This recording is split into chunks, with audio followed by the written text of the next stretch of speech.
Hey, Spaz. Yeah. You know what we have to do this season? Make it to the championship. I just meant we need to rally the rest of the Big Ten to defeat the evil monster Indiana. Yeah. Yay, Indiana. Only undefeated team. That means Every team in America sucks, but Indiana. unfortunately.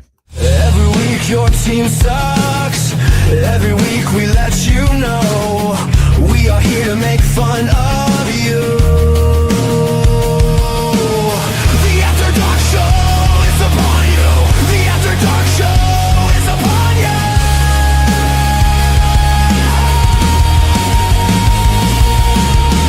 Every week your team sucks.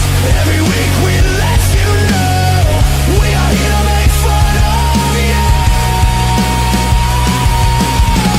Every week your team sucks. That is right. I will edit that in the off season. Welcome in, everyone, to the After Dark Show, the season finale, so to say, at least for the 2025 season and for the next, probably till spring ball. Yeah. Seems about the most logical, probably. Maybe the Yeah, draft. The draft I is did- after spring ball, so fuck it. Draft is late April. Yeah. Yeah, I'm burned out. I got one more football game left this year. How about sorry. that? Sorry, Denver Luke. Sorry about that. Yeah, I saw the highlights earlier. I was like, yeah, I'm not surprised. Once Knicks went out, I was like, yep, it's the Oregon curse. It's the Yeah. Oregon curse. we had, man, if you were asked someone at the beginning of the year, hey, or told them the college championships game is going to be Indiana, Miami, and the Super Bowl is going to be between the Seahawks and Patriots. Which one seems less likely? Ooh, that's a good question. Indiana, Miami, probably. Probably. I could have argued that my Indiana would have been there, but not Miami. I might have been on board 50%. Well, and I could have argued Seattle making it to the Super Bowl, but not New England after back-to-back 4-13 seasons, and then to make it to the Super Bowl. And this is Vrabel's first year, right? Or is it his second? Second, right? Sean, was this Vrabel's first or second year in New England? First. It's his first. It's first, yeah. Okay. I thought he was there last year. I don't watch the NFL. I thought it was his second. McDonald is in his second year in Seattle. Oh, okay. And what's funny is when he took over in Seattle, his first team meeting back in like April of 24, he said, mark my words, put this on the board.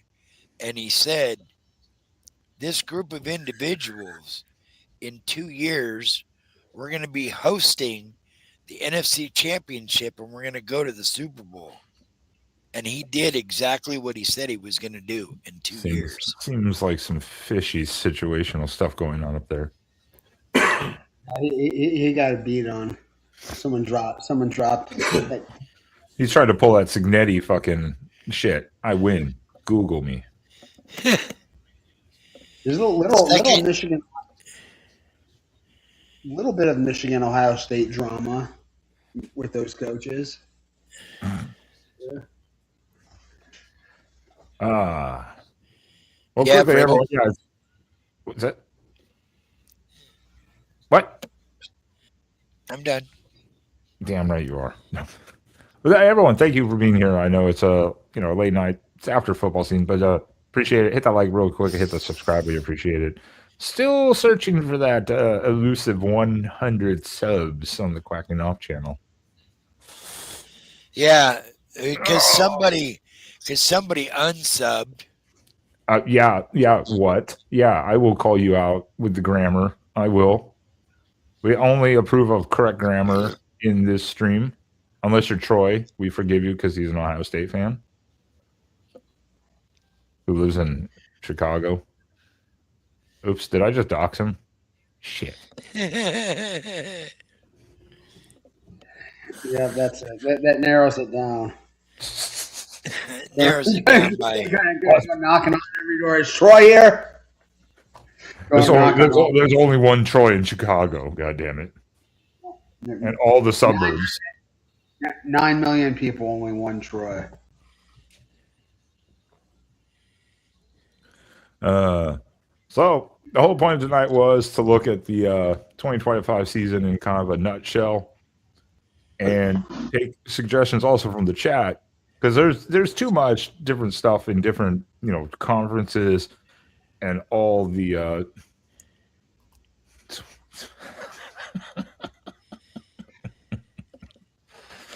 He's laying down the wood like it's my town, bitch. Right. There's just too much all around in one season of college football for everyone to remember everything. Even today, I was thinking of different topics and things that happened, and I was like, holy shit. Because when you're focused on one team a lot, then you try to look national. There's just so much shit that happens. So I want the chat to kind of bring up some topics that they recall as some of the chaos that happened this last season. And it could be like anything. Most disappointing team, obviously best surprising team. I don't even know if Indiana was surprised, maybe the way they did it, but was there a surprise team that really shocked people? The one that stood out to me, so I'm just going to start it because John, you'll love this one. The Sharon Moore situation. I think that's out of control still. I still can't.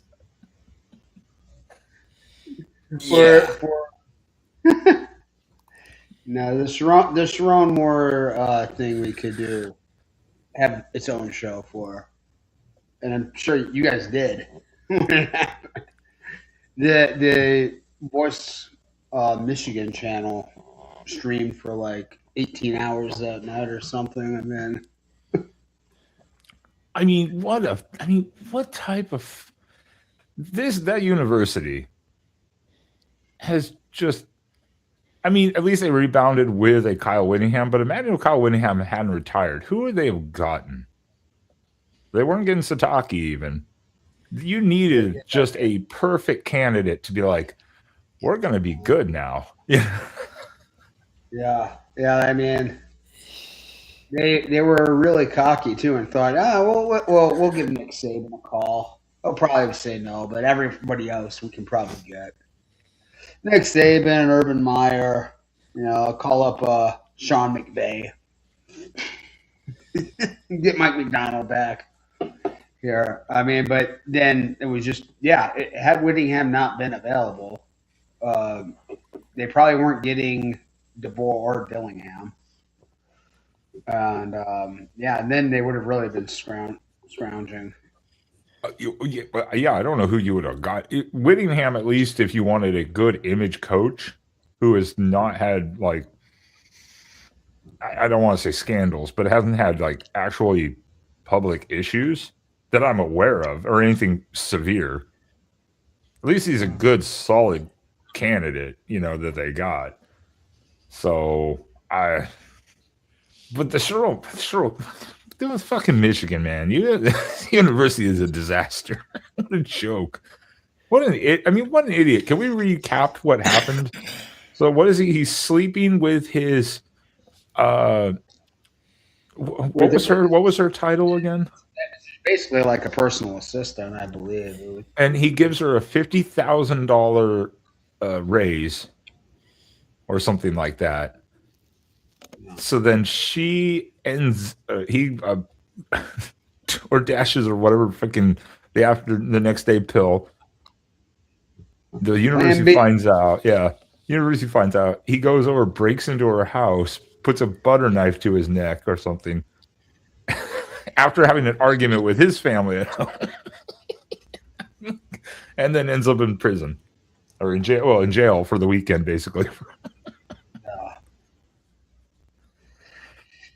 Yeah, it was a shit show.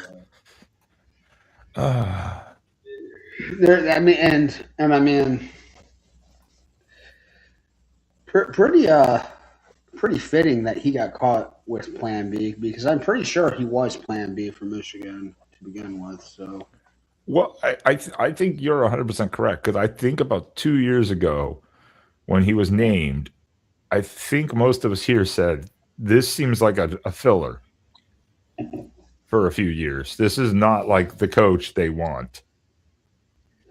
yeah, that just it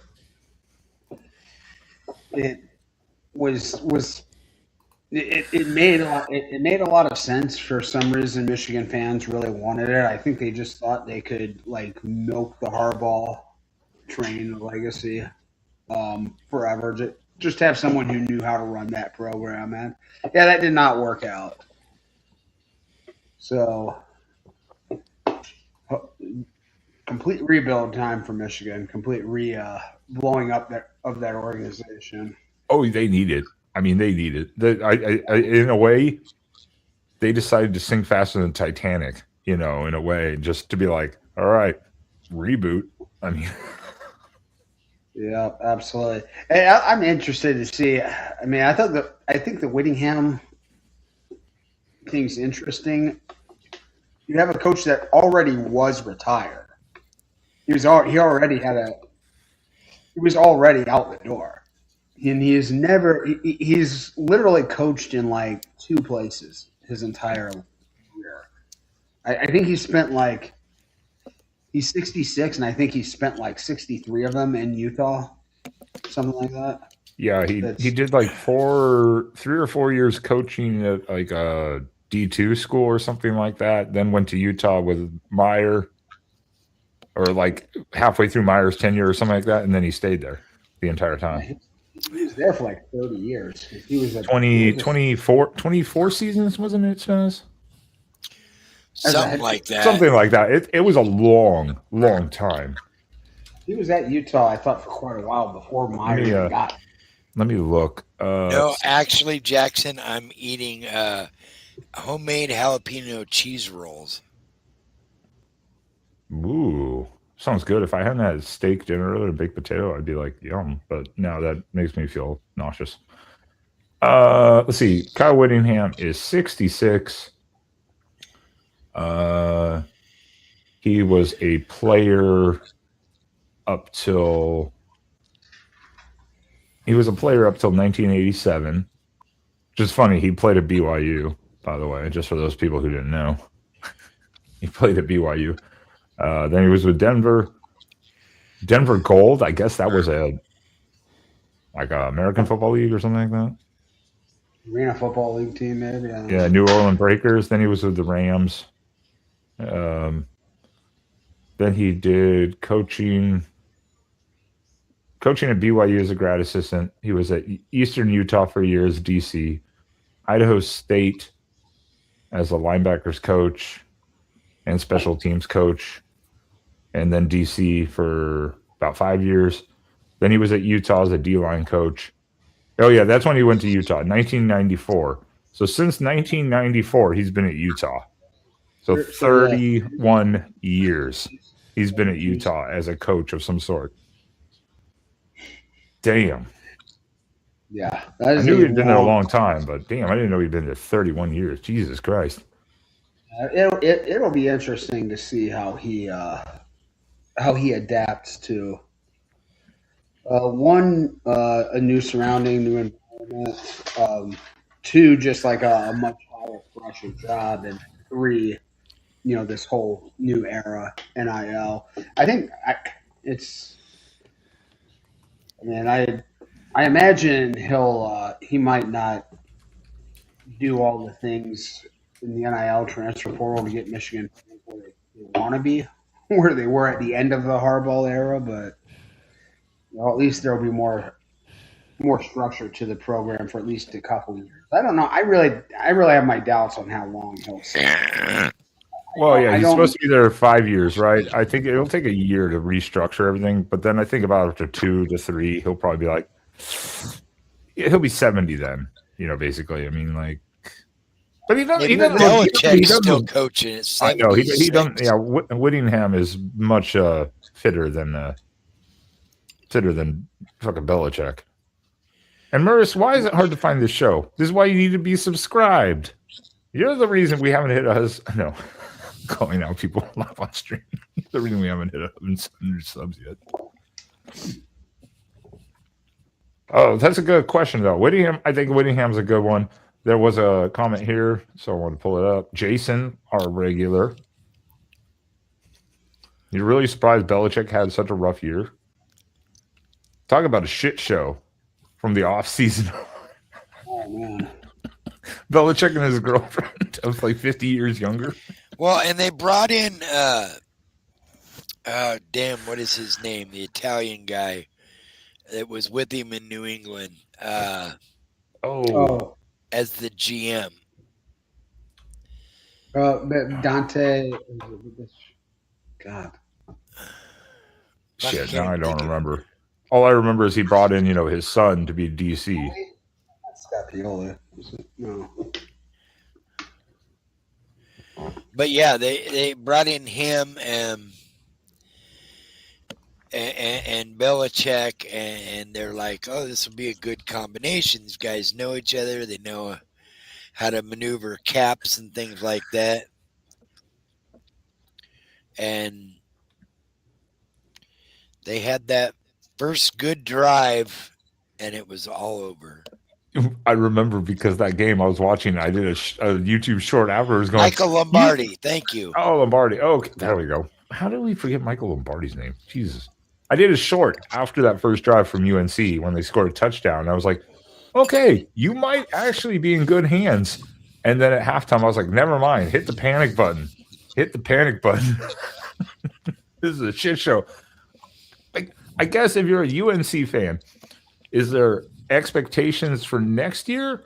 Or is there just going, like maybe this is that foundational year. You saw some good things, you saw some bad things, and you build off of it. Like every fan base, I guess, Should they be hopeful? They didn't I show think much. they're in better situation than they were last year. There wasn't really a whole lot of high expectations for them coming into this year, to be honest. I think a lot of people thought that their roster was pretty thin going into this season. But yeah, they did not do anything to give anyone any confidence. They got it turned around. But hey, Duke won the ACC this year, so who the hell knows? When did UNC play for the ACC title last? What was that? Oh fuck!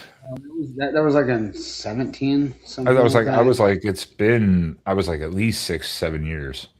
Well, I think maybe 15. God, Wasn't that like was that with Fedora? Yeah, it was with Fedora, and it was like it was the year before Trubisky became the starting quarterback. So I think that would have been 2015. I don't think they've made it to the title game since then. Yeah, I think that was that was the year they went like 11-1 and actually, or 10-2 in the regular season, and actually gave Clemson a pretty decent. They were one of the few ACC coastal teams to put up a fight against Clemson. And then the next year, Fedora was fired, wasn't he? After the next year or whatever, or was it 2 years, something like that? Has he been gone that long? Yeah, because Mac Brown was there for yeah 5 years or something like that. 5 or 6, I think. I don't pay attention to the timeline of UNC. I just was like, that was. Oh wait, UNC lost to Clemson in 2022. Were they there that recently? 2022? Were they? I thought it was before. I thought it was before 2020 on myself. So was it really 2022? Maybe it was. So it's possible. That was a pretty good team. That was the team that had dual running backs, right? Was that Javonte Williams in there, or was that the year before? I'm trying to remember because I know both of them were like over 1,000 yards, a pop. They were just torching teams on the ground that year. That was. Wasn't that? Sam Howell, quarterback, would have been. Fuck. I'm trying to think of 2025, and now we're going back into UNC history for the last 10 years. I'm like, shit. I was not prepared for this.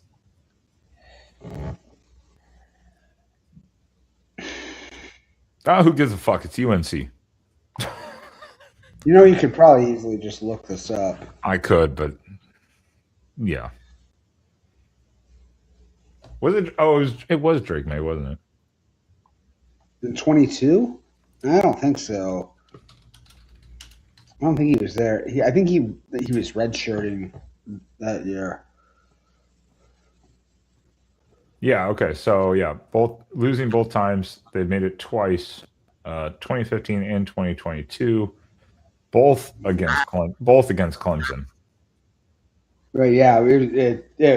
During that whole time, Clemson won the Atlantic every single year for about 12 years or Yeah, exactly. something. I'm just saying both of them were against Clemson. UNC football. Here, fuck me.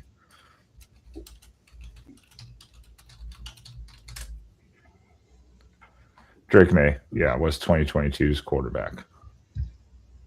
Okay, yeah, like I said. Yeah. In 2015, I'll probably know this guy's name. Holy shit. Okay, I don't remember this guy's name. Can you name the 2015 quarterback? It was like Marquise Williams, something like that, I think. Oh, well, you're spot on, yes. I was like, I wouldn't have pulled that one out of my hat. I was thinking of the next quarterback, I think. Mitch Trubisky. So I was like, I wouldn't have pulled that one out. Somehow convinced people he was a better quarterback than Patrick Mahomes the next year. Here we go. We got our Oregon and Denver fan. Who's your team? Sad guy. Sad guy? That's what your label says. It says sad guy for some reason. Oh, that was. I think that was after the Miami game. OH baby. IO. It's very fitting tonight because I am completely beat down from a day in the air and airport. So. Yeah, so for Denver Luke there, love it that you're here. Yeah, so we got our Ohio State representative. We're trying to get our Rutgers guy on here, but he's being a bitch as usual. Yeah, he's just a typical Rutgers, Alabama, USC. I mean, do they have anything to look forward to? Adam's got the flu. He will not be here. Of course he does. Really? All right, so we got obviously the coaching carousel has been huge. Disappointing teams this season. So while you think about, I was going to say while you think about that, put a pin in it, Spaz, so I can hit some questions from earlier. God damn it, Spaz! Stop spitting things out of your mouth. Here you go, because Denver Luke asked a couple earlier, so let's touch them real quick. Who's going to be the running back next year? Davison and Hill. 1-2, I guess. 1A, 1B. And then I guess Riggs, if he's healthy. Oh, you got the Hill. What is it? Hill? Tredarian Hill? The other Hill, yeah. Out of or Ball. Tredarian Ball. Ball, there it is, yeah. But it's definitely Hill Davison, 1A, 1B. Yeah, kind of like this year. They were kind of like 2A, 2B, kind of like they were just side by side. So I think that's the easy answer there. And Spaz, I'll let you do this one real quick so we don't forget about them. They don't get too far behind. Early predictions to make it all the way to Las Vegas next year for Oregon. Oh, yeah. Yeah. That is a very early prediction. It would be an early prediction. championship game in Vegas?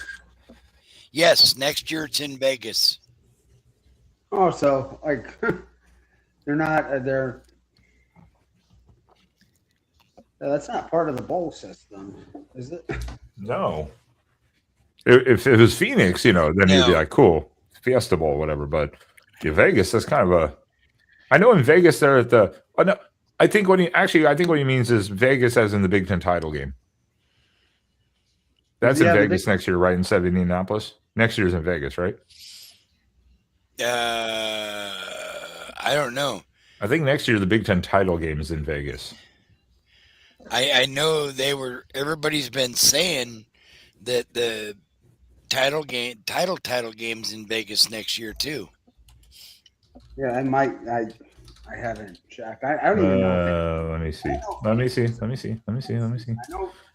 I know we had the schedule, Big Ten schedule come out this week. Oh shit!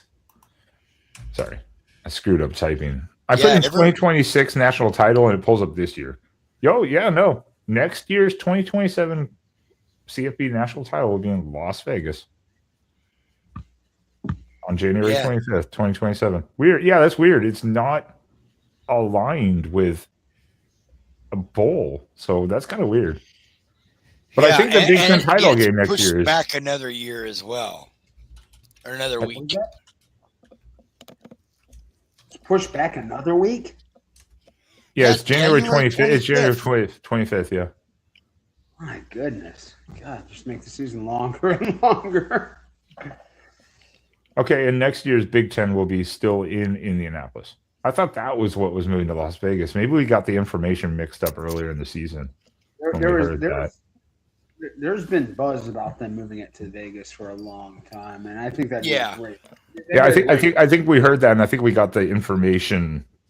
I think we got the information mixed up. I think we heard championship game. We assumed Big Ten title game. But yeah, it's kind of weird. The national title game is going to be in Las Vegas. It's kind of weird. It sounds bizarre. Yeah, where's the Midwest Conference going to play its championship game? About a 4-hour flight from the Midwest. So, yeah, it's about that. I mean, like that. That's absolutely gold. Having it in Vegas. I mean, you're going to get plenty of people to show up for that game, I think. If I had to answer the question, if I had to put an early prediction, I'd have to look at the schedule. I don't have it memorized off the top of my head. I would say there's a decent shot to get to the title game, Big Ten title game, and definitely the playoffs. Then you just have to see who you're matched up against. Where do you fall? I think that's the big thing now is where do you fall? I'll tell you that, man. I'll tell you a team who could finish in a wide range of places, but might make a run next year. I mean, I think they should be. I mean, I already thought they're going to have a pretty strong offense coming in this year. Mostly returning offensive line. Great, true number one receiver. Absolutely filthy backfield. It all depends on how Bryce improves. What I was thinking though, the one thing Whittingham for next year's coming back. I think Michigan they lose a lot defensively, and I thought they were going to take a big step back defensively. But with that staff coming in next year, I think that will kind of mitigate their losses defensively. I think if they can maintain a good defense and take a big step forward on offense, that team's not necessarily going to be any joke next year. So is there Spaz already kind of hit on it. Disappointing teams. He marked Clemson. I would tend to agree that would definitely be a disappointing team. You had Riley back as OC. You had Klubnik back, which I've never been a Klubnik fan personally. I know everyone's like, "Well, this will be the year," and I'm like, I've never really been impressed by Klubnik personally.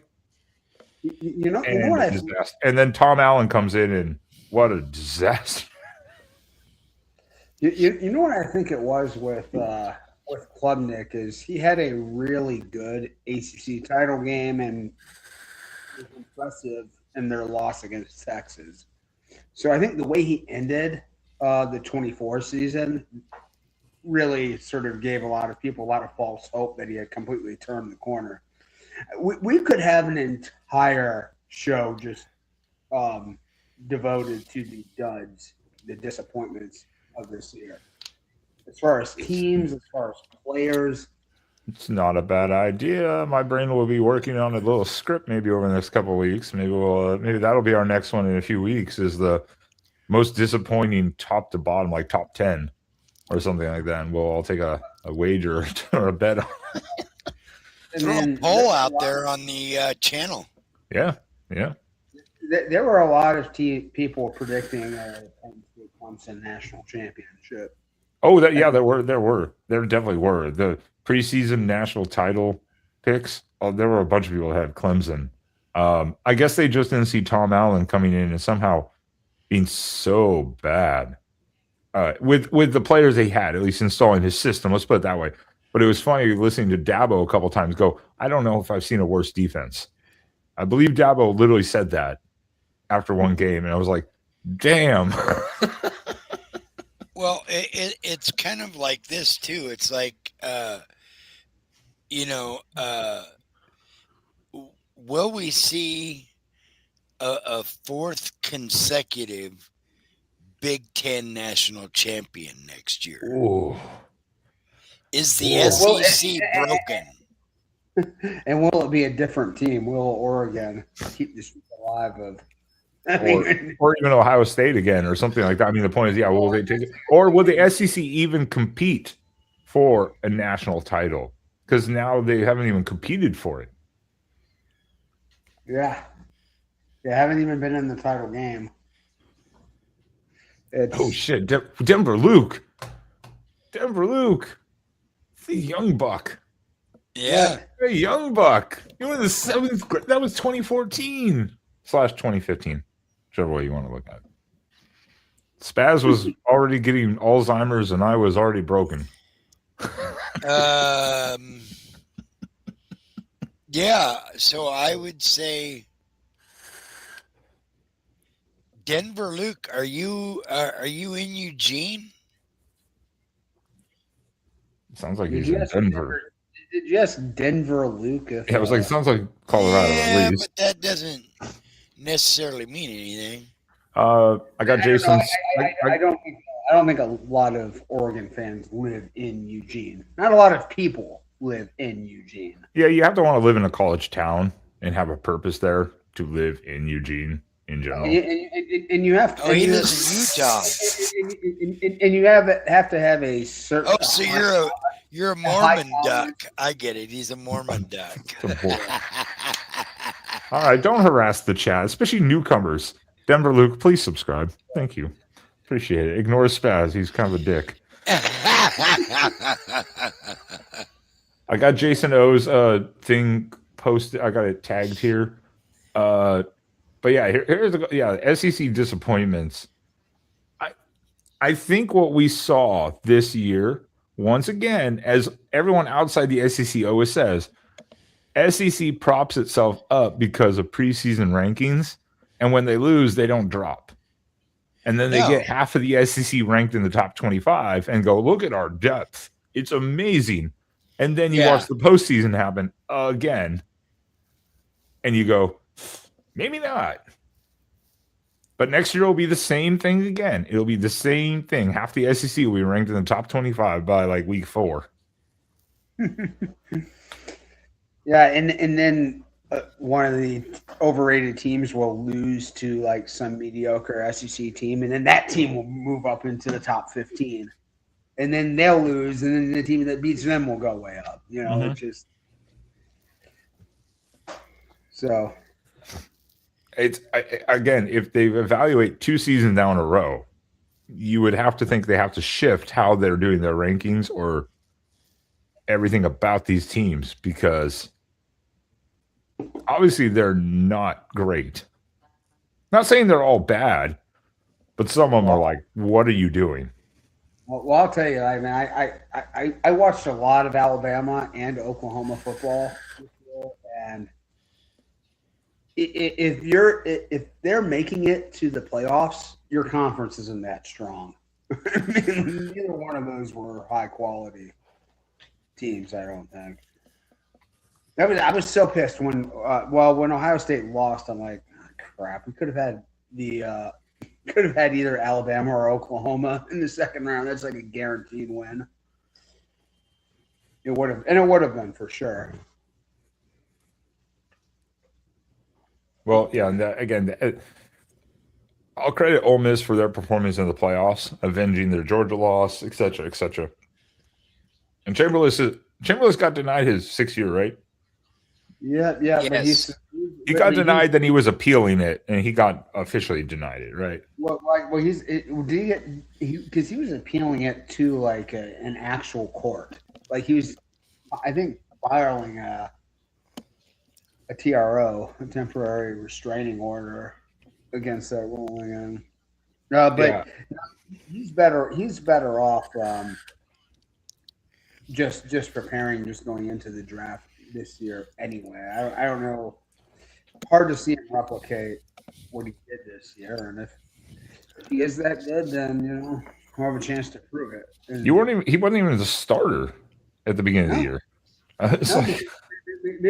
because they don't give West Michigan guys any love. He's a good, at least I'll put it this way, he's a great college quarterback. I will say that. Does he translate to the pros? I think he has potential, but will he? That's always the question, Depending on if he falls in the right offense.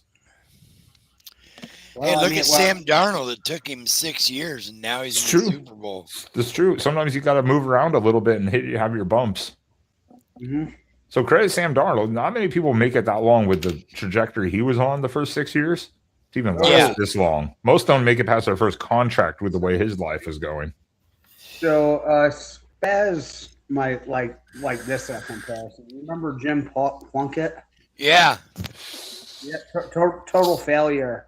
Real high pick, very high pick. I think it was number 1 overall. Completely flopped as the Patriots quarterback and bounced around. He was in like close to his 10th year before he caught on with the Raiders, and he ended up winning 2 Super Bowls. So. Yeah. Sam Darnold is somebody else pointed that out, that Sam Darnold very well could be on the Jim Plunkett trajectory. Well, now he's in the Hall of Fame. The Patriots is still Mac Jones, isn't it? No. Who is it right now? Drake May. Is it North Drake Carolina? Yeah. Where did Mac Jones go? Is he? He's on the you 49ers. can tell how much he's the backup for the 49ers. 40. Oh fuck. I don't watch NFL. Fuck me. I just see a white quarterback. I'm like, is that still Mac Jones? Shit, I don't know. Yeah, if you're confusing Drake May and Mac Jones, I mean you're definitely racist.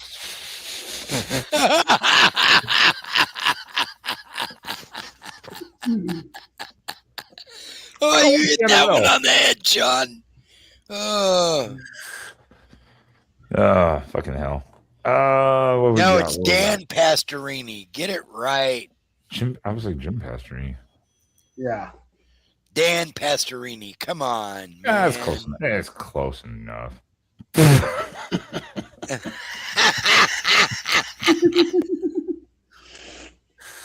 Oh my God, we're going to hell. Well, especially with all this snow on the ground. This is why people come to this channel and don't subscribe or come back. I like that. Yeah, it's a good one. No. A quick story. Last Monday, I was in a parking lot, a really tight, badly spaced parking lot. This I surrounded you. I thought you were Somalian. Yeah, that's exactly what happened. This car was backing up. And I was walking right behind it, and it backed up really suddenly. And I'm like, oh my God! For a second, I was like, thought it was actually going to hit me. And I just throw my hands up, and he like suddenly stops, and I give him that treasure, like, what the fuck, dude? Like, watch where you're going. And he and I walk up to them aside, don't think anything about it. This guy rolls his window down, this black guy. He goes, what the fuck, man? He says, I can't see your white ass in the snow. Like, I'm not a fucking ghost. I'm not. It's like the reverse of when they're like, you almost ran me over at night. I'm like, well, don't walk on a dark road in all black clothes. Holy While shit. being black. God damn. It's common sense. Wear a reflector belt or something. Jesus. Oh, we're all going to hell. Yeah, Son of a bitch. Yeah, we are. We have been stricken. Jason brought this up earlier. Disappointing teams. I just, I have to almost agree with FSU because of the way they won the first game, and you were like, "Oh shit!" And then that derailed. Penn State derailed real quick after the Oregon loss. Syracuse, Clemson, yes. Colorado, yeah. Colorado is that's a topic of its own. Also, Syracuse is a very quarterback-driven team, and they didn't have a quarterback basically. Like they lost both their two quarterbacks pretty early in the season. Yeah, Colorado, yeah. The two quarterback thing really wasn't working for them. One would have a great part of a game, terrible second half. They'd flip the quarterbacks. It was kind of weird.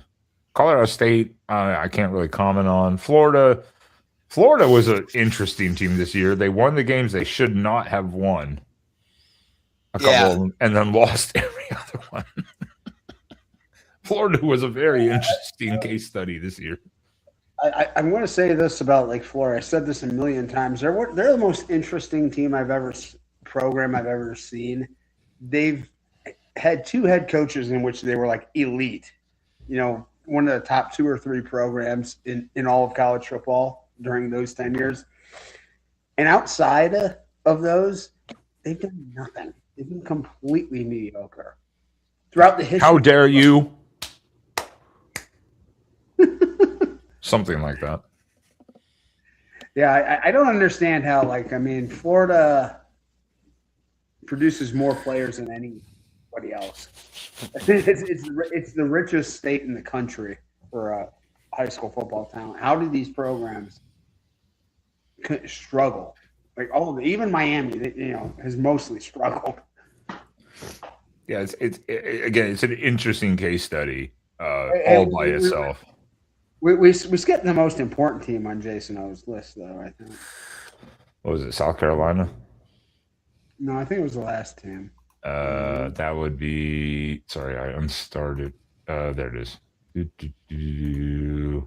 Merrimack. Yeah. Yep. Fuck Merrimack. None of their administration ever got back to me about doing a show. We were willing to promote them for free. Yeah, rough year for the Warriors. I mean, that Aiden Pereira for Heisman campaign just didn't seem to go anywhere. I really thought we were going to make like a Steve McNair type of run this year. We would have been the catalyst. They would have been successful had they just come on to the show.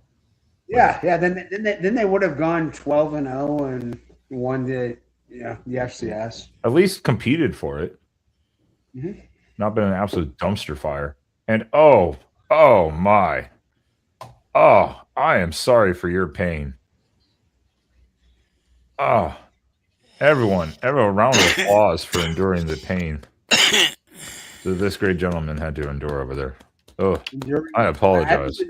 I do not know what this means. Ladies and Buckeye football. It means the new quote unquote. Come on, what are you doing over here? Come on, Sean.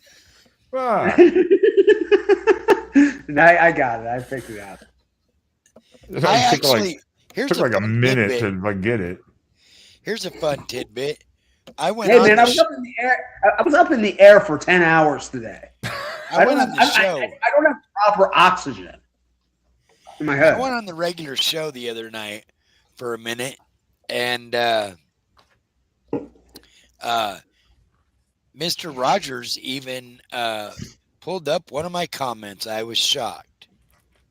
Maybe he didn't know who you were. He Oh forgot. no!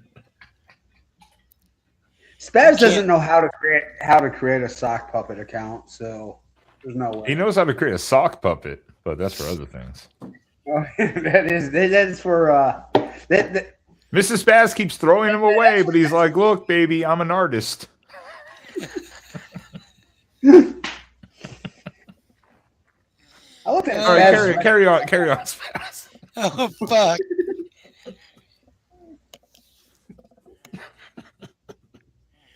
Oh, He pulled up a comment.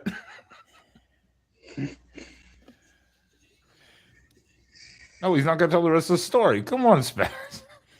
Oh no! How dare you!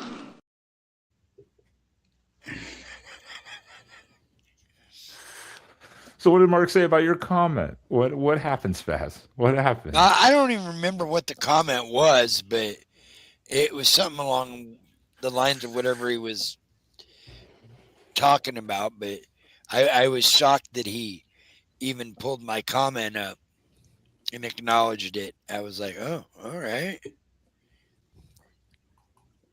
I don't know. Yeah, I haven't been back over there, but I have not heard. I have not heard good comments. I don't know. I have not heard good comments for the most part, but that's also from the people that were just used to the 4 years of the show being there, or 3 or 4 years of it being there. Yeah. It was a drastic change, you know. So everyone's like, "Wait, what the fuck?" No, nobody can stand Minnie and Doreen. It's quite a shift in tone. And the only reason they get views is because Mark buys them. Ooh, it's the conspiracy is here. I will say that show, at least after every season, when we look back week by week, it was consistent numbers. So it's pretty high too. I mean, it would get in the 4 digits, usually within a day or two after. Yeah, it was always pretty good. It was always pretty good numbers. So that was something we applauded ourselves on. Here, though, we have free reign and we can say fucking whatever we want. And if the channel gets has an issue, that's on me and Spaz. Thinking of issues, Spaz. We never had drops on that, bro. Were you allowed to have drops? What? Well, I mean, you know how you drop the clips and stuff. No. Okay. That was on Mark's. That was Mark's StreamYard. So I didn't upload anything to it except for like our duck, the Pop Tart thing or whatever. That was Tim, I think they did it. But Spaz, thinking about that, you Sean brought this before we went live about next year's playoff, and I remembered that we have a special ranting with Spaz segment about next year's playoff and an auto bid. Oh.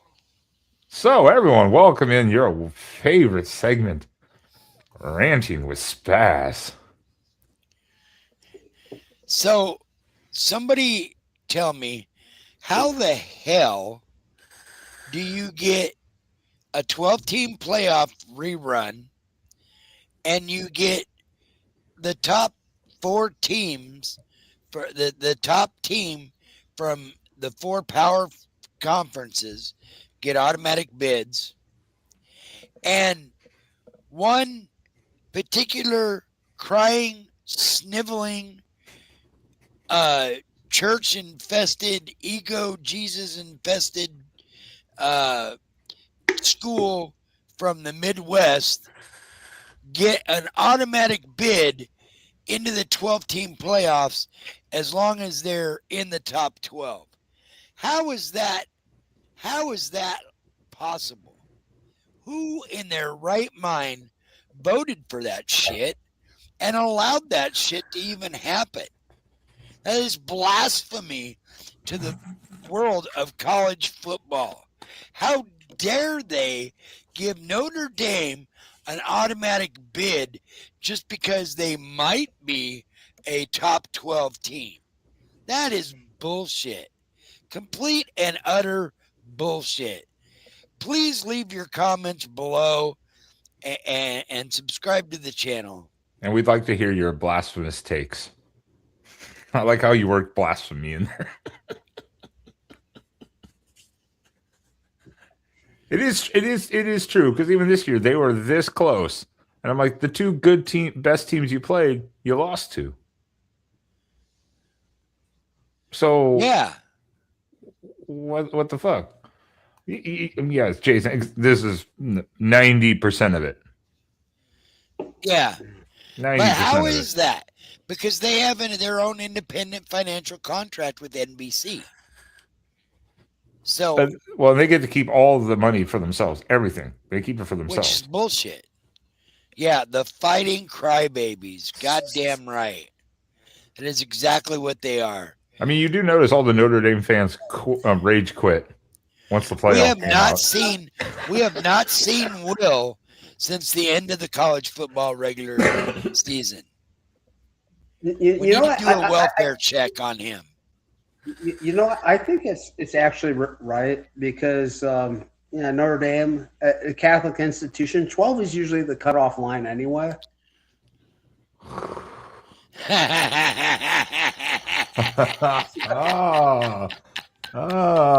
He's trying to get worse comments tonight. Oh yeah. Right? It seems fair. No, 13's the cutoff. That's why they can't have. They can't make the 13 or playoffs. above. Can't make it. Well, I mean, yeah, they're 13. 13 is too large. That number is too big. Yep. So I'm sorry, Notre Dame, though. I understand completely. We can bitch about it. I understand completely why Notre Dame stays independent, does what they do.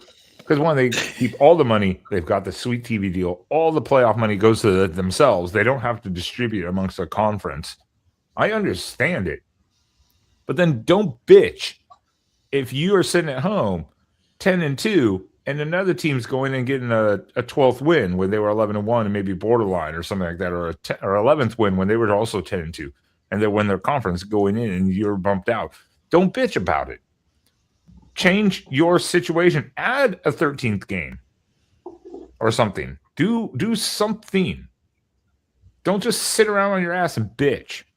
Well, and I mean, the thing that sucks about it most is they had Notre Dame's back against the wall. Like Notre Dame was probably going to feel some pressure to have to join the conference and have to join the real world like the rest of college football.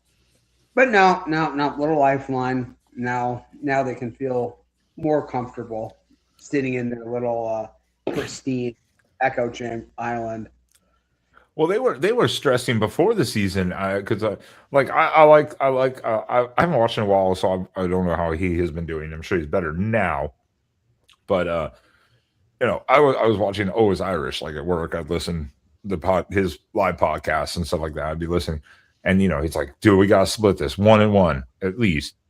Beat Miami, lose A&M, or vice versa, whatever. 1-1. We start 0-2, we are fucked." Well, you started 0-2 and somehow still ranked in the top 25. And I know I ranted about that. How are you 0-2 and still ranked like the 24th team in the country? Sorry. I don't care. And then they had a bye too. So it was like the last week of September and they still didn't have a win yet. Yeah, it was like, how are you still ranked? There are 3-0 teams behind you. I mean, I just like there's got to be just some wicked negotiations going on. I think there's so much more to this story than we have any idea about. I don't know. You're not wrong, Spence. It does suck. that they get to carve out a special exemption. I mean, why? So next year, let's imagine a situation where, like, could they be ranked 12th and get in over a team that's ranked like a 10th or 11th, who's sitting at home? I mean, like that's a possibility, correct? It sounds like it could be, yeah. It opens up the doors to potentially bump another team. Yeah, move them up to like 11 or whatever, and then like bump Kind that of other like team what out. happened with them this year. So this year, Miami, who was 50 yards away from winning a national championship, they would have been left out under the current format. Am I wrong about that? I don't think I am. No, you'd probably be correct. I'd have to go back and look at the original structure of it, but you'd probably be correct. Notre Dame, who lost to Miami by all means, probably would have gone in over Miami. Yeah. It's but that's why you look at these preseason rankings and go, again, why was Notre Dame ranked after being 0-2? Don't say, well, they lost to good teams. Did they though? I mean, Miami proved to be at least pretty good, when it mattered. Let's put it that way, when it mattered. But I'll laugh if Notre Dame goes 0-12 too, because that's not happening either. That'd be the ultimate collapse. Yeah. That will get a coach fired easily. I wonder if Freeman's going to be the next Harbaugh, and every single year he talks to 10 NFL teams.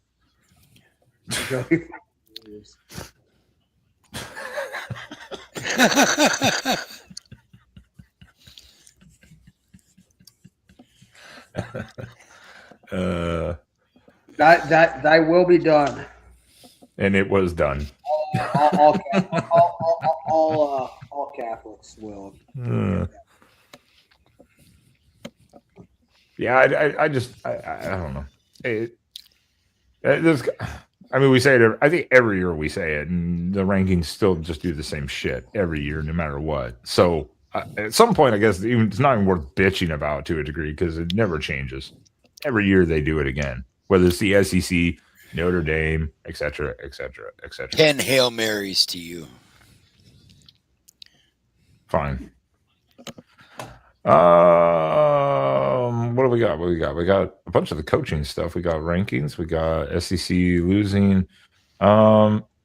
Indiana. Okay, we haven't talked to Indiana. Let's just give them quick praise. My God. We did a whole show. I know, but give them some quick praise. My God. They're good. Yeah, there we go. They're the one team that is exempt from our opening montage. What opening montage is that? The opening theme. Every week your team sucks. For Indiana. Yeah. At least we can say we only lost to the best team in the country. Yeah, and it's appropriate for the show because Indiana doesn't have any.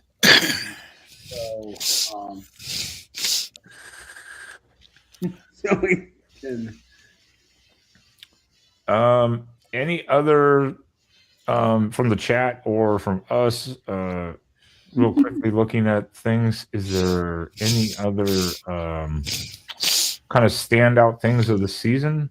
Like really quickly to go over. Nothing like I don't want to go like 30 minutes into one topic, but you know what I mean. Will Indiana repeat? It depends on quarterback play, I think.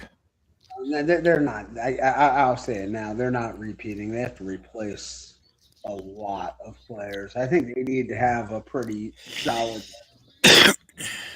roster to do what they did. They've got a top 5 or top 6 portal class coming in.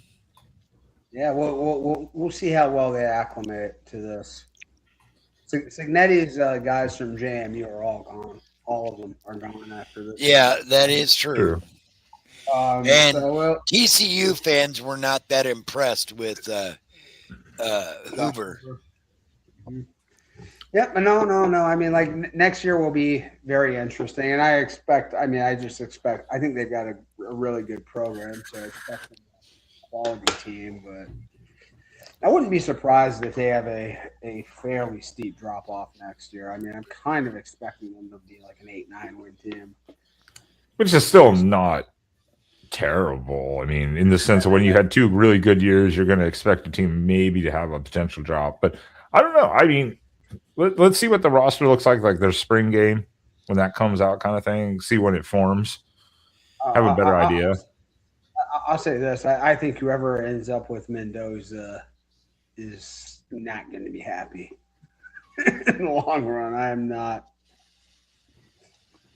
I don't know. I don't think it's going to work in the NFL long term for him, which is okay because he apparently, I mean, he's got like an investment banking internship this year. Did you see that story? He's No. not going to be he's not going to the combine.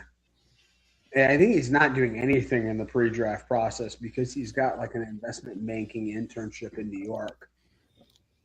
Well, he did go to Cal for like 3 years. So he's a smart guy, and he was decent at Cal. Then he excels at Indiana. He brings in NIL. Now he could still take even if he takes a late first round contract from an NFL team and does that, he just banks all that money, and he could be like, "I suck. I don't want to do this." You know, I mean, like whatever he's made, he's got it. Like, who cares? The Raiders are taking him at number 1. So Yep. If I was him, I said this. I would. If I'm any top prospect, I'm not going to the Raiders, especially not at quarterback. I don't. I'm pulling the Elway Eli. I was like, are the Raiders the new Jets? the Phillip Rivers. Yeah, the Jets and the Raiders. Those are two teams I just wouldn't go to. Oh. Hence why Dante Moore decided to come back to school for one more year. Possibly. They're like, no, they'll take you above Mendoza. He's like, fuck. I'm coming back. Hey, for money, that's it. Hey. So transfer portal, NIL, transfer portal was kind of actually hadn't been as wild, at least to me, as I thought it would be, because I think a lot of people we figured everyone was leaving their teams with all the coaching changes. Yeah. So Hey, maybe we need to get JFR on again before the draft. Oh, yeah. And we'll be able to get Bryce on probably sometime in March. JFR, James Ferguson Reynolds are obviously I knew you were talking. I took me. I remembered. Oxygen's coming back. So Bryce is he going to play football? Who? Bryce. So when we talked with his dad, was the unique thing with Bryce is that he wanted to pick. He's already been drafted 13th round from the Astros, right? Yep. What is like for 5 years? So he played this year. He could technically take a 4-year rookie contract from the NFL, play for one contract, then go right to the MLB still, because he's still under contract. Yeah, but you'll suck if you do that. No, they talked about how that works, but maybe that 4 years is worth seeing if the NFL works. But then he could still go to the MLB and try it again. But then he's made money because you're in the 13th round of the MLB. 13th round of the MLB is still 13th round, you know. Yeah, I mean, well, one thing is he probably went in the 13th round because he's got this football thing hanging over him. If he went in the 13th round, he's probably more like an 8th round player. You know what I mean? Prospect. I don't know. The point is, though, he has both contracts right there in front of him potentially. So he's going to test the water. I mean, he's already made NIL too. So he's not hurting by any means. He has opportunity to take his shots. Yeah, definitely first world problems. Oh, definitely. That's a white man problem. Oh, Jesus. My God. If only I could swap places. Minus the abuse. on the body. Are you back in Florida or are you back home, Sean? I flew in from California. It was in Palm Springs, California. Oh, you were in Palm Springs this time. Okay. Yeah. I went to St. Petersburg last month, Palm Springs, and I got back. That's what I was saying. I was in the air. I had a bunch of connectors today. It took forever to get home, so I'm glad to be back. You see how Sean's never hooked me up with a job yet? Fucking jackass. Wait, yeah. Sean, what about that hire? What hire? That one that right is. There. Hold on, I need another beer to discuss this. Way to set him off. That just like totally ruined his night. Mike McCarthy didn't want him, so. All right. This take. Hold on. I got it. Hold on. Ranting with Sean. Yeah. There we go. I'm getting your banner ready for you. Save and scroll. Okay. This take is brought to you by Founders Mortal Bloom, a hazy IPA with 6.2% alcohol by volume, tasty hazy citrus flavor. Not enough still. Yeah, sweet on the tongue, sour finish. Okay, so Arthur Smith, I mean, the Matt Patricia hire last year seemed odd. Didn't necessarily know how it would fit. Like, he was someone who had a very mixed reputation from the NFL.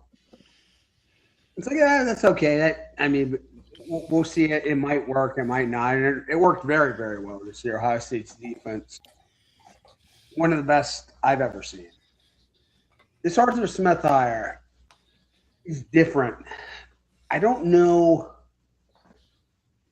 It's such a mismatch from the types of offense that Ohio State has really succeeded with, really excelled. Arthur Smith loves to run the football. He loves to play power ball. He loves to run play action, take shots. Well, he's the former. He was with the Steelers, so he was running like straight pro style. But he was the head coach at the Titans when they had Derrick Henry, and the offense was Derrick run through people. Oh yeah. Well, if you have Derrick Henry, for God's sake, when he was with the Titans, when he was Derrick Henry, yeah, of course, you bully ball the fuck out of the other team. Well, he wasn't the head coach. He was the offensive coordinator. Yeah, the OC. Yeah. But that's been kind of how they play their game, and my criticism of Ryan Day has been sometimes they try to be physical and tough, almost as a message, in situations where no, we don't need that. Where that's not who we are. we can win with all the receiving talent and all the quarterback development we have. I don't know. It is a bit.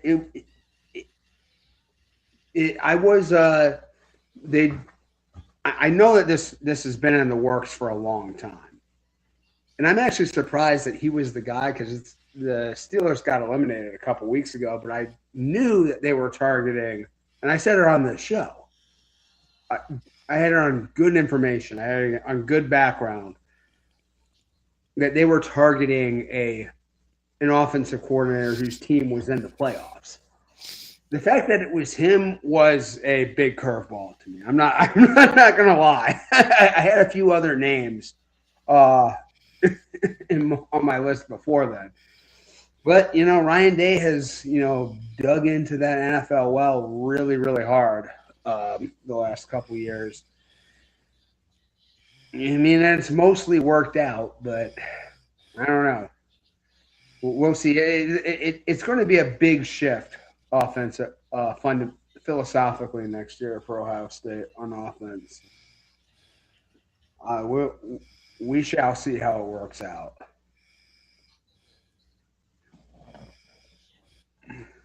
Spaz, do you have any commentary here?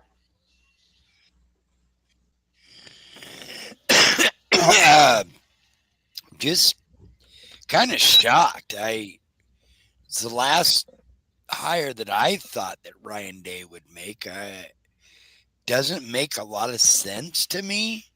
I'm kind of there with you. It's like kind of out of left field. I would have thought him going for maybe a young OC that had their coach replaced at another college or something. But yeah, to go into a pro set, it's like, okay. All they do is try to run the ball and play action. That's all they ever did. That's why Aaron Rodgers was frustrated in Pittsburgh with his play calling. Yeah, I mean, are we going to be under center like 60% of the time next year? Very possible. I mean, it's an interesting one. I mean, I could see that. I could see it backfiring big time. I'm hopeful it'll work out. And like I said, the parallels to Patricia, which obviously in year one was a huge success. But yeah, Patricia was a great hire. Well, it turned out to be. It turned out to be. I mean, at first we were all kind of like, not Patricia, okay. And everyone's like, we love him. It's like, well, that's great. They like him. Will it work? And well, it definitely did. Yeah. So I don't know. I do think like the better coaches are in the NFL. So usually, if you get a guy in there, if you get an NFL guy in a program, it'll probably work out. I think the smarter coaches are in the NFL. So, but it's just I mean, we've got Jeremiah coming into his last year. I mean, is he going to want to sit there and block while we're trying to pound the rock? You know. Yeah, it's being the same offense that forced AJ Brown to demand a trade. So, yeah, exactly. Yeah, it's gonna be interesting. Again, we have a lot of changes. It's the same with us on our end of. I mean, the co-DC is now the DC, so technically, probably not that big of a change. OC was still there. The new OC, Maringer, he was under Stein for several years. So probably not going to be a whole lot of change, but you don't know if he's going to call the same things in the same situation. You don't know how it's going to go. You never know. You never freaking know. So you always have to wait and see. Maybe he'll surprise you. Maybe he'll change up his philosophy completely because it's college, you know? And I mean, I saw that on a layover today, and I haven't had any time to look it up. I don't really know if he has any background in the college game whatsoever. Well, he's a lot older than Hartline or Day is. How old is Arthur? I look at him and he's kind of age ambiguous to me. Like, I wouldn't be surprised if he said he was 44. I wouldn't be surprised if he said. Oh yeah, no, you're right. Yeah, no, yeah, you're right. He's 40. He's only 43. My God, with a mustache, he looks like he's 60. With a hat and a mustache, he looks like he's 60. He's only 40. He's only 43. That's younger than Ryan Day. So I was like, holy shit! But he looks like 15 to 20 years older. My God. He looks like his name should be Arthur, which also means he looks like he should be. I apologize, Arthur Smith. I apologize. I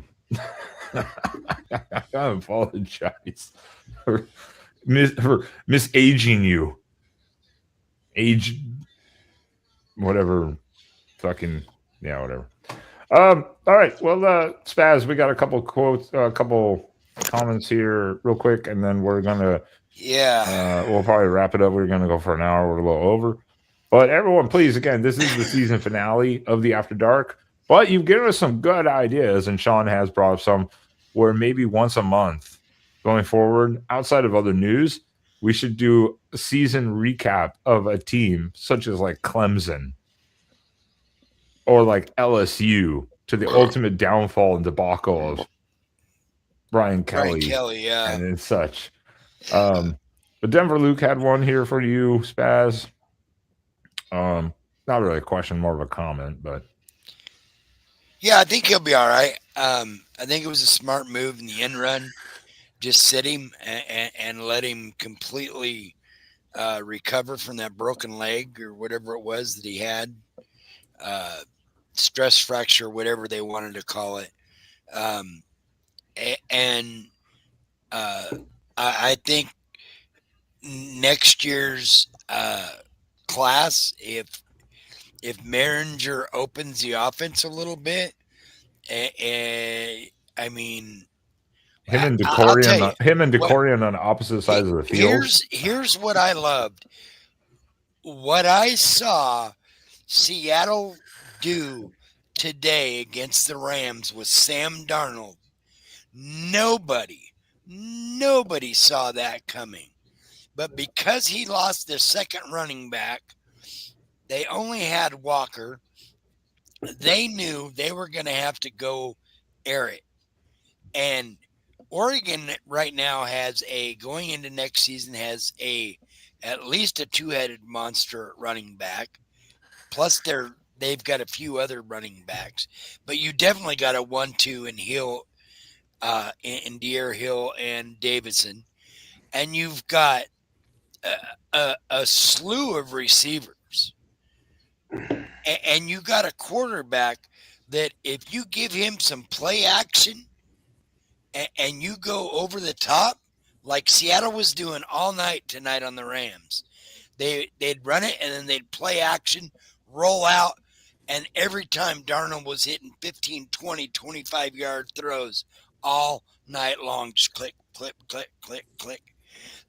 Oregon can do exactly that next year, and that could be dangerous for a lot of Big Ten teams. Yeah, but Spaz, who was Darnold throwing to a lot tonight? Jigba and Cooper Kupp and Barner. He was thrown to a lot of different players, but definitely he was at his number one. Yeah, we're saying you have Stewart healthy on one side, who's already proven, but he's healthy again. And you've got Decorian on the other side. Then you got McClellan. It's crazy because Stewart very easily could have entered the draft last year, and now he's coming back. Well, he was injured all year. He came back all this year. Prove himself that he's injured. So yeah, I mean, that's something that pre-NIL and stuff. A guy's not staying. He would have been gone. He would have taken his shot even for a 4th-round draft pick. Yeah, he would have. He would have last year. He could have left. He'd been at least a 5th-round draft pick. Yeah, he would have been higher than that. But at least you're right. I'm saying if he'd fallen any further, because we've seen guys go undrafted where we're like they're a solid 4th round, and then they're undrafted. We're like, what the fuck? Because it's all team needs, too. So once you get past the top 90 to 100 players in the draft, everyone, the next couple hundred are basically the same.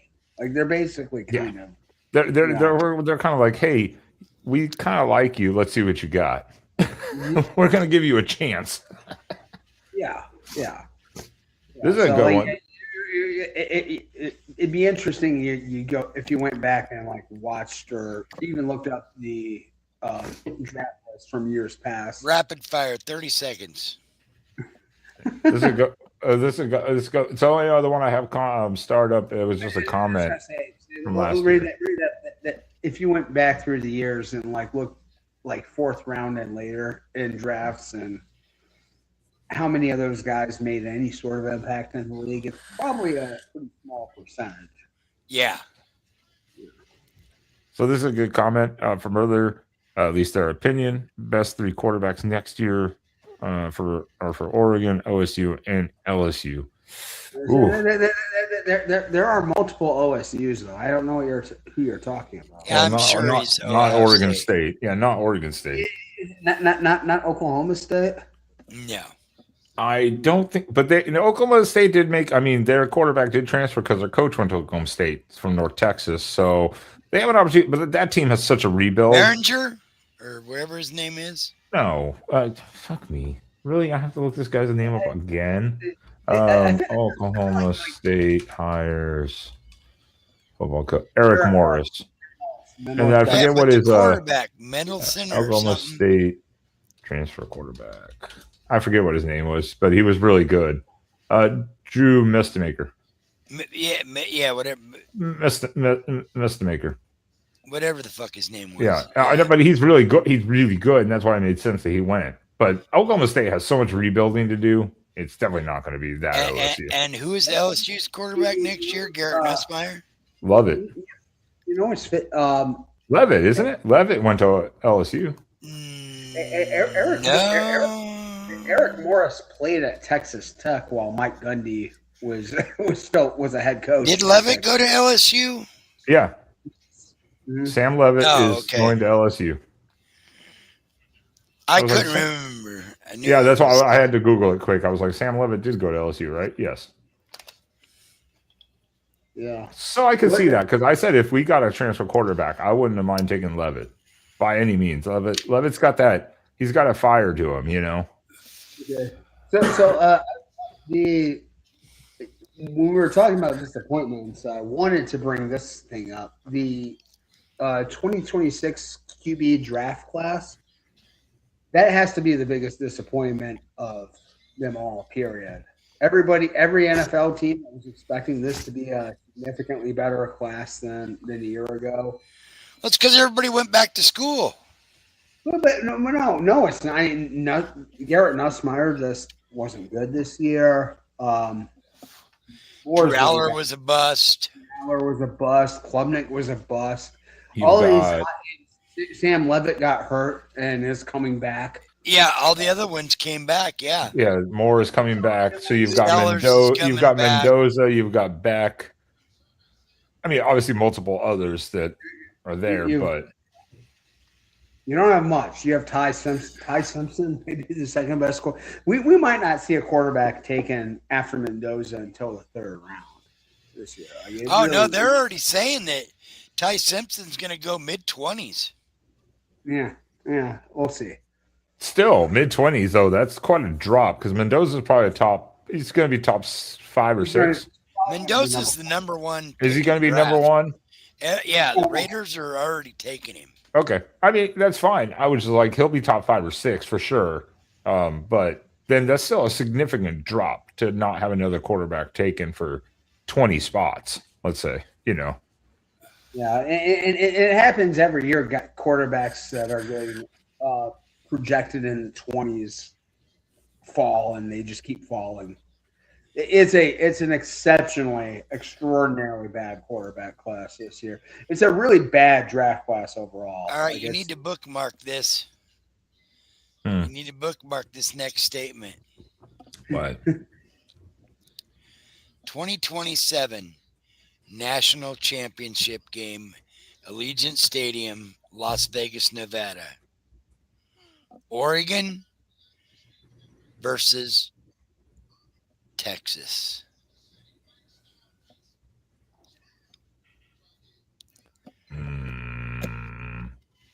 Okay. I'll tell you this: that Ohio State plays that game against Texas. That ultimate game for them is monstrous because Ohio State's conference schedule next year is a bitch. It's not fun. No, but they got Oregon and Indiana both at home, right? Yeah. Yeah. Let me see. Let me just pull it up here. Ohio State 2026. Mechanic have to. I mean, they've got Michigan at home too. Yeah, let me look at this real quick. I mean, at least you do have Ball State first. Yeah. Then you go to Texas. Then you've got Kent State, so nothing crazy. Then you immediately follow. Well, we don't know. I don't know if there's a bye week or Tuesday. We find out the actual dates. okay. And where That's what I mean. I don't have the date in the right order here, so I'm saying Tuesday. Thank you, Spaz. I'm saying the only other date I have is from September 19th after Kent State. The non-con is set. There's a gap, and October 17th is already set at Indiana. Yes. October 17th is set for at Indiana. So there's a bye week or something, and some things are flipping around. But yeah, at Indiana, at Iowa, even at Nebraska could be funky. You've got Illinois, Maryland. Okay, Michigan. We'll see what they do. Northwestern. Oh, Chip Kelly, the return of Chip Kelly. And then you have to host Oregon, and then at USC. Yeah, that's not a fun schedule. You're hitting some of the top. You're definitely hitting some of the top teams. Yeah. It's so that makes having a brutal non-conference opponent all the more challenging. So sorry to Clint that we had to bitch out of next year's Civil War. Yeah. Wait. There's no Civil War next year? No, the following year because of the Big Ten move and rescheduling, like with Texas Tech, the home and home, and Boise State having to reschedule. We had to like kick something out, and so they just were like, okay, 1 year. Well, okay. Wait. So is Oregon State on the 2026 schedule for Oregon? No. 2027 it will be. It will be okay. Yeah. It's just 1 year. It's because of that rescheduling with the conference change. It was. I mean, like, hey, no offense to Clint, but that's almost like Arkansas and Arkansas State not playing. Yeah, we have Nebraska and Michigan at home both next year. Yep.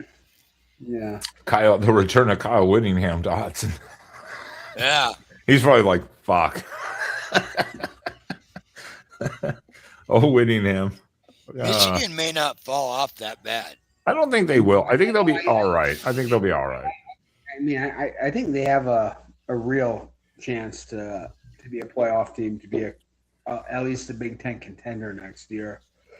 They should at least be an 8 to 9 win team probably next year. Yeah, and I mean, like, and that they were this year, but that was because their schedule was absolutely poop.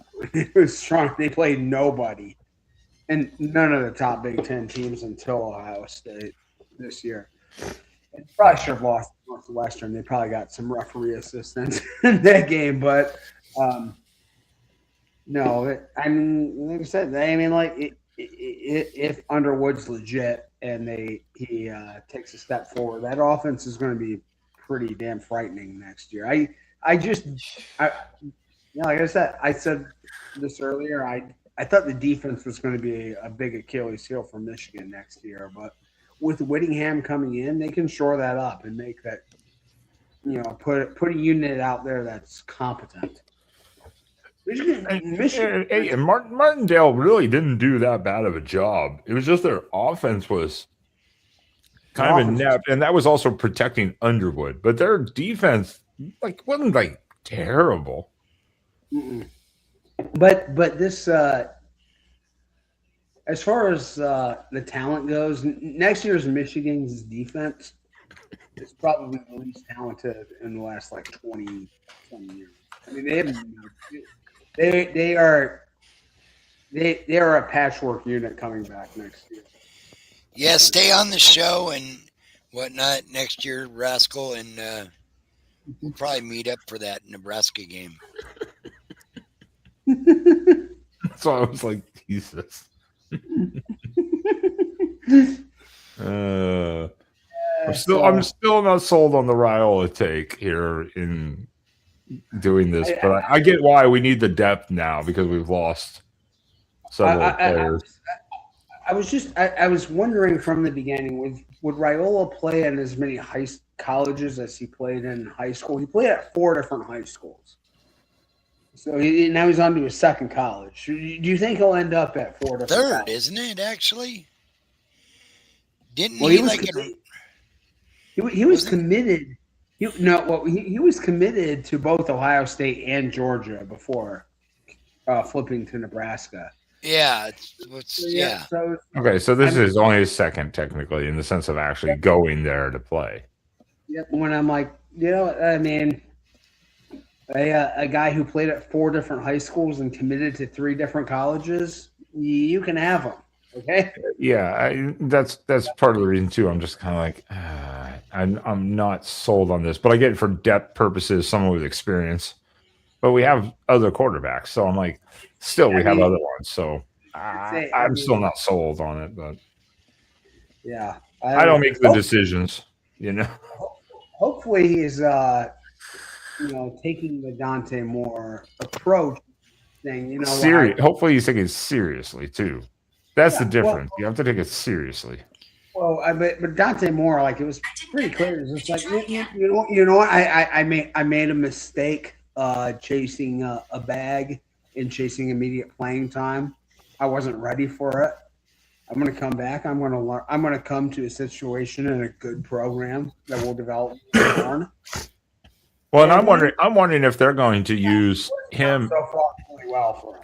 Well, I'm wondering if this year is Oregon strategy, like they did the last couple of years too, with Raiola using him as this is like almost a redshirt year for him, like they did with Moore, where he'll be in some games, but you've got Brock Thomas behind him, who was the backup to Dante Moore for the last part of the season. You've still got Achilles Smith Jr., who redshirted this year.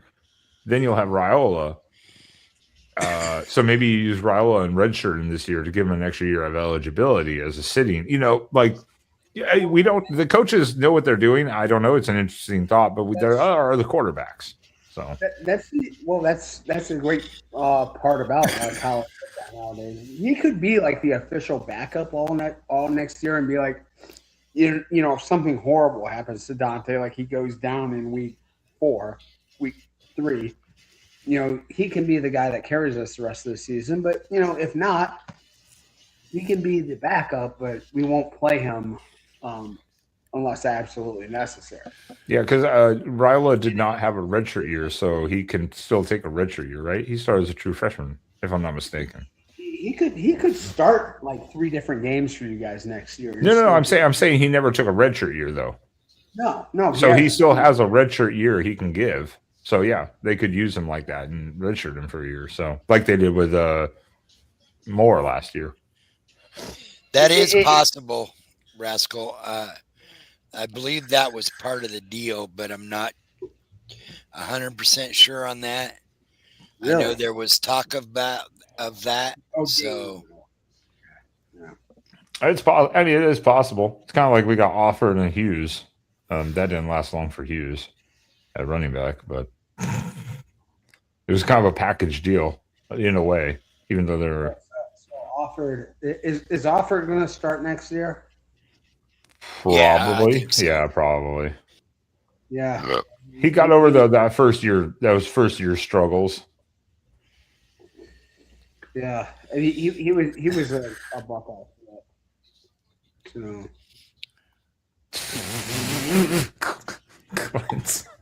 What the?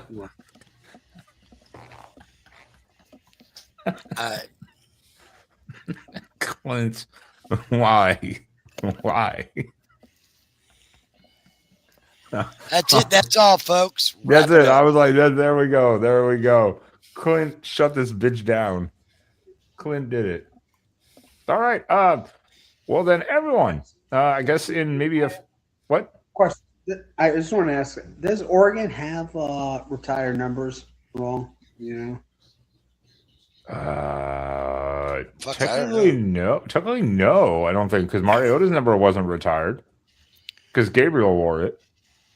Yeah, if anybody's number would be retired, I would think it'd be him. Well, because Mariota gave the blessing. Gabriel asked if he could wear number 8 because he grew up watching Mariota, and he was like, "Yeah." So yeah, they don't generally retire numbers at Oregon. Well, I mean, like it makes sense. They're both Hawaiian. You're both from how often, No, I know, Yes, but they're both brown. yeah. Oregon doesn't retire number, but they definitely should. But now it would be hard to retire 8 as Mariota instead of Gabriel or something. Yeah. That's why they should retire numbers once in a while, especially as your only Heisman winner. You should have retired that number. Yeah. All right. So we'll talk offline here about some future plans. Like we said, maybe we'll do some specific team recaps and their demise, mostly to laugh at them, because this show is about teams that suck. After all, don't make me play the intro again. Don't make me do it. We'll talk about it, but we're gonna take a little hiatus here. Spaz and I are taking a little bit of a hiatus for like a week and chill the fuck out. So other than that, any final thoughts, guys, on the 2025 season real quick? Man, it is unique. It might not have been the greatest season of all time, but it was a singular season. We've never had a year like this. Number 2, Jason. Number 2 in college football at any point. So yeah, definitely a year of transition in college football. We sick of seeing the same teams dominate. Well, we'll give you a team that didn't even play for the ACC championship team and the worst Power 4 team in the country or Power 4 program in the country, and they're going to be in the national championship. I mean, like this I think rivals 2007 for its oddity. I mean, you can absolutely create a fascinating narrative about this season. That's not a bad comparison. I think 2007 was way wilder in the sense of how things happened, but I agree with you in the sense of just like you would not have predicted this in the sense of normal trajectory. Every year you pick teams and you're like usually 50% right. This year you would have been like almost completely wrong. Yeah. Kind of thing. Mm-hmm. Oh yeah. Spaz, I have dealt with you this whole season. Goodbye. Your final thoughts right here. We suck. We can't win the big one. That's positive. Same story, different year. Wow, you just got me depressed. You suck. All right, fuck it. Yeah, I agree. This year was great. A long season. It's over now. And what we're going to do is here, everyone, thank you for being here with us all season long on the After Dark Show and the Quacking Off Show. Yeah, and the Quacking Off channel in general for the Oregon Ducks. We appreciate it a lot. Spaz and I will be working on doing some guest stuff over the next couple of months. A little hit and miss, but that's why it's important to be subscribed. Notifications. Quick thumbs up for this video if you haven't, really quickly on your way out. Helps a lot. Trust me, we appreciate it. Doesn't hurt you at all. What we'll do is maybe we'll talk offline, like I said, maybe in a few weeks, somebody will come back and we'll start doing a team review of like the most disappointing teams so we can laugh at them because there were multiple and we would have to do a little deep dive into game by game to see what happened. Because there was some that were just like, yikes. We need our wizard Jackson on for those shows. Yeah, well, that's why I said we could set it up. So, all right, everyone. Sean's looking like he wants to say something, but he's biting his lip. He's like, That is. I got up to catch a flight at 3:40 Pacific time. He wants to go night. Well, I gotta get up. I gotta get up at 4:15 a.m. here, so Central Time too. I am not going to be able to go to bed for at least an hour after this, but my body's giving out. That's my thing. I need about 30 minutes after this to just kind of like stop thinking about shit. So, everyone, thank you for being here. We will see you probably in a few weeks, maybe 4 weeks. We'll see. We're on hiatus. So, enjoy it. Hopefully, you guys all enjoyed the college football season. It will be back next year, as fun as ever. But in memory of the 2025 season, once again, everyone, what is our motto here? Your team sucks. Your team sucks. Your Fucking team A. sucks. Fucking A. This is how we end the season? Fucking hell. Every week your team sucks. Every week we let you know we are here to make fun of you.